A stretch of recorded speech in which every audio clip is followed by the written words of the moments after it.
Well, hello there, everybody. I hope you're all keeping busy during this pandemic while we're all stuck at home, not doing very much. What I've done with my time, though, I've decided to fix my coil, which is something that I shouldn't have to do, but I'm sure a lot of you who are watching this video have had the same problems, or you're afraid that you're going to. The manufacturers, as of late, in the last couple of years, have been making their coils the ears on the coils have been a lot thinner than they used to be. I mean, I'm going to show you an example here of one of my old coils. Just take a look at this. Look at how thick this is. There's not a chance that this is going to break, right? Take a look at that. And then you take a look at the ones that we have today. They're very thin. The problem is with them, they're breaking. People have to send them back, and sure, the manufacturer might send you another one. They shouldn't be breaking. So what I've done is I decided to reinforce them so that they're not going to break, so I don't have to send them back. And this is what I did to the Equinox, you can see here. And then if you take a look at my macro racer coil, you'll see that it's now substantially thicker. On the second one, I actually, on my original coil, which I'll show you,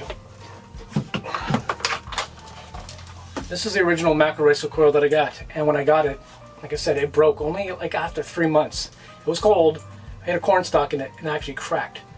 So what I did, I took some pictures of it, and I emailed Macro Racer, and they said to send it in. And then when they found out where I was in Canada, they said, never mind, we'll send you a free coil. They just said not to resell this coil, which I'm not going to do. But hey, it's a spare coil now, so if I ever sell the detector, this will go with it. But anyways, I repaired the first coil, and I reinforced the second one, so the second one's not going to break, because the plastics on the second one didn't look any thicker or much thicker than the original coil. So now I'm going to show you how I fixed it. Oh, and by the way, you can buy these clips that people have made on their 3D printer, and you can get them online. And it's going to do probably the same thing that I've done here with my repair. I'm just a kind of fixer-upper kind of guy, and I'm willing to fix it myself before I purchase something. And if you're willing to do the same thing, it's pretty easy, and I'll show you what I did. So here we go. Let me show you what I did to reinforce these coils. So this is just a lid from a aerosol can.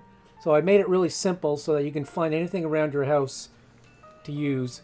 And this stuff is very pliable. I've tested it out. It doesn't break easily. So for this application, I wanted to keep the ears a little thin. Right? Now, I could have went with something thicker, but I just decided to go with a really thin one that's actually very strong. So what I did, I cut out the shape. Right? And then I'm actually going to show you what I used to glue it together. It's like goop. This is a product that is automotive, as you can see, and it works very well. So you just spread it out and you squeeze it together and let it dry pretty much. And it dries really hard. But the thing about this stuff that I really like is that it's very easy to get it off as well if you want to remove it. It's permanent, but not permanent like crazy glue. So what you're going to do next is get a drill bit, and I got a 5/16 size drill bit to do your hole, and just drill out your hole and work it in just a little bit, but it's the proper size for the set screw that goes in. Right. I just worked it in a little bit extra just to give it a little bit more play. So next, you're going to test it out and see if the set screw is actually going to be a good fit. So here we go. And it's looking like, yeah, it's a good fit. There you go.